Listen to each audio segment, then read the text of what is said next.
ہم سے یہ کام نہیں ہوتا کیونکہ ہم اللہ کی ہزاروں نعمتیں استعمال کرتے ہیں، اور سب سے بڑی نعمت اگر نعمتوں کی طرف جائیں تو سب سے بڑی نعمت یہ ہے کہ ہمیں دین کی دولت سے جو نواز دیا، ایمان کی دولت سے نواز دیا۔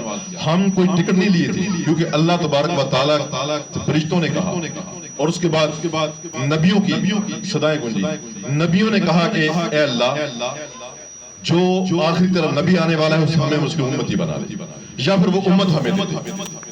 اللہ نے کہا کہ نہیں، میرا وہ لاجپال، میرا محبوب، نہ تو میں اس کی امت کسی کو دوں گا، اور اس پر کرم نوازی ایسی ہوگی اس امت پر کہ اس کے ایک ایک نیکی کے بدلے 50 نیکیوں کا ثواب ہوگا۔ یعنی بہانے ہیں تو کرم کیا، بات میں یہ کر رہا تھا کہ اصل کہ ہم پہ کرم یہ ہوا کہ ہمیں کوئی پتہ نہیں تھا۔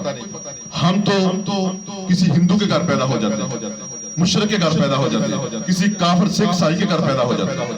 اللہ کا کرم ہے کہ ہمیں مسلمانوں کے گھر پیدا کرتا ہے، ہمیں دین ملا ہے، تو سمجھو کہ ہمیں کوئی محنت نہیں کرنی پڑی، مفت میں دین ملا۔ تو اللہ تبارک و تعالیٰ فرماتا ہے کہ میں نے اگر ہم تذکرہ کریں اللہ نے ہمیں کتنی نعمتوں سے نوازا ہے، دین کی نعمت، اور پھر ہم کیا تھے جب پیدا ہوئے، ایک قطرے سے کیا کچھ دیا، لوتھڑا بنایا، ہڈیاں، اور پھر اس میں جان ڈالی۔ آج ہم رزق کی بات کرتے ہیں تو جب ماں کے پیٹ میں بندہ ہوتا ہے جان اس میں پڑ جاتی ہے، اس وقت کون سا وہ کمائی کرنے جاتا ہے، اس کی ملیں چلتی ہیں، یا وہ مزدوری کرنے جاتا ہے۔ سوچ کے لیے یہ بات ہے، نہ کوئی اس کی فیکٹری ہے، نہ کوئی کام ہے، تو ماں کے پیٹ میں اس کے رزق دے رہا، ماں کے پیٹ میں اس کے رزق کا انتظام ایسا کر دیا ہے کہ وہ رزق ماں کے پیٹ میں بھی پہنچاتا ہے۔ تو پھر ہمیں اس سے سبق لینا ہے کہ جب وہ اس وقت رزق دے رہا تھا اس نے وعدہ کیا ہے کہ بندے تیرا رزق میں نے پہلے لکھ دیا، تیرا رزق میں تجھے دوں گا، تو پھر اب فکر کیسے؟ توکل کرنا ہے، یہ نہیں ہے کہ ہاتھ دھر کے نہیں بیٹھنا، جانا ہے بس، جو ہمارے ذمہ ڈیوٹی لگی ہے ہم نے کام پر نکلنا ہے بس، ہم نے کام پر نکلنا ہے بس۔ پنچھی ہیں، پرندے ہیں، ان کے ذمہ لگا ہوا ہے کہ تم نے صبح گھونسلے سے اٹھنا ہے، رزق کی تلاش میں نکلنا ضرور ہے، گھونسلے میں بیٹھے نہیں رہنا، گھونسلے میں بیٹھے ہوئے تمہیں رزق نہیں ملے گا، تلاش کے لیے تم نے نکلنا ہے، رزق میں نے دینا۔ تو مالک ان کو کسی کو بھی رات کو بھوکا نہیں جانا، کیا ان کی فیکٹری چلتی ہیں، ملیں ہیں، کاروبار ہے، کیا ہے؟ یہ ہمارے عقیدے کو پختہ کرنے کی باتیں ہیں کہ ہمارا عقیدہ ہونا چاہیے، ہمیں توکل خدا ہونا چاہیے۔ تو مالک تو چرند پرند کو بھی دیتا ہے، ہر چیز کو رزق دیتا ہے، تو ہم تو اشرف المخلوقات ہیں، ہم تو سب مخلوق سے اشرف ہیں، فرشتوں سے، جنات سے بھی، ہر حوروں اور حیوان سے بھی، ہر چیز سے ہم جو افضل ہیں۔ تو ہمارا تو رزق،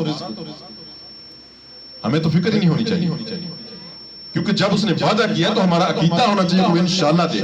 دو ہی تو چیزیں ہیں، ایک موت، زندگی اور رزق، کیونکہ جب موت آنی ہے تو کوئی بچا نہیں سکتا، جب زندگی ہے تو کوئی مار نہیں سکتا۔ اس پر مومن کا عقیدہ ہے تو وہ مومن ہے، ورنہ وہ مومن نہیں۔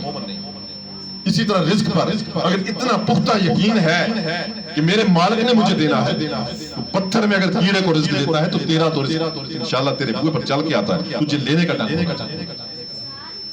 تو میرے دوستو، بات لمبی چوڑی نہیں کلوز کروں گا، کیونکہ اس کے لیے ہمیں تھوڑی کوشش ہے، تھوڑی کرنا ہے کہ اللہ نے ہمیں کیا کیا، ہمیں قدر آنائی دی، کتنی خوبصورتی دی، ہمیں طاقت دی، طرح طرح کی چیزیں دی، اور ہماری زبان میں طرح طرح کے ذائقے رکھے، اور پھر کھانے کے لیے طرح طرح کی چیزیں دی، ہمیں دیکھنے کے لیے آنکھیں دی، سننے کے لیے کان دیے، دماغ میں اتنی پاور رکھ دی کہ ہم کیا کیا سوچ کر اسے تیار کر لیتے ہیں۔ اور دل تو وہ چیز ہے کہ دل دریا سمندروں ڈونگے تے کون دلاں دیاں جانے ہو، اندر ہی کالے اندر ہی والے مالے اندر ہی ونج بہانے ہو، 14 طبقہ میں دل دے اندر تمبو وانگر تانے ہو، جیوے مرشد کامل باؤ جڑا دل دی رمز پچھانے ہو۔ یہ دل تو سمجھنا ہی اوکھا، یہ تو اتنا گہراوا یہ مالک دی کرن والی کہ یہ وچ کی کچھ رکھ دے، کی کچھ سما سکتا، اسی سوچ بھی نہیں۔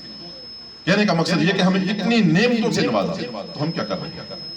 میرے دوستو توجہ اس بات کی ہے کہ وقت ضائع نہیں کرنا ہے. وقت ہم کسی مقصد کے لیے آئے ہیں, ہم کسی آزاد نہیں ہیں, ہم وہ جانور یا پرندے نہیں ہیں جن کو پوچھ گچھ نہیں ہونی.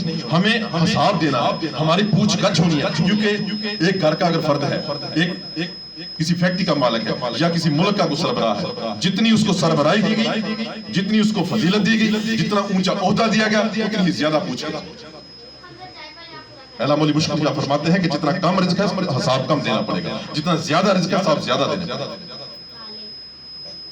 تو جب ہم اشرف المخلوقات ہیں, تمام مخلوق سے ہم اشرف ہیں, تو پھر سوچئے کہ ہمارا حساب بھی سخت ہے. ہمیں کل دربار میں پیش ہونا ہے. اللہ فرماتا ہے یا ایھا الناس ما غرک بربک الکریم, اے میرے بندے میری چوکھٹ پر آ جا, میری چوکھٹ پر آ جا, میں بڑا ہی کریم ہوں.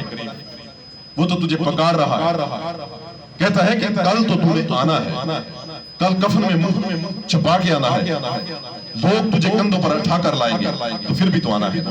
آج اپنے پاؤں پر چل کر کھلے منہ میرے چوکھٹ پر آ جا. تو ایک بار اپنی گناہوں کی معافی مانگ لے, ایک بار اپنی گناہوں کی ندامت کر لے, ایک بار اپنے گناہوں پر پچھتاوا کر لے اور نہ اے کرنے کا عہد کر لے. میں وہ کریم ہوں کہ تیرے پچھلے گناہوں کو بدل کر نیکیوں میں بدل دوں.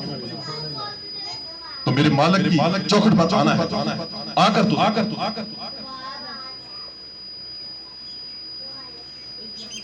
سیدنا عمر فاروق رضی اللہ تعالیٰ عنہ ہاتھ میں کوڑا رکھتے تھے تو موقع پر ہی سزا نافذ کر دیتے تھے. ایک شرابی آ رہا تھا تو جب سامنے عمر فاروق کو پایا تو دل ہی دل میں سچی توبہ کر اور کہا کہ مالک میں عہد کرتا ہوں کہ آج کے بعد کبھی نہیں پیوں گا اور میرے پچھلے گناہوں کو معاف کر دے, میرے مالک مجھے عمر کے قہر سے بچا.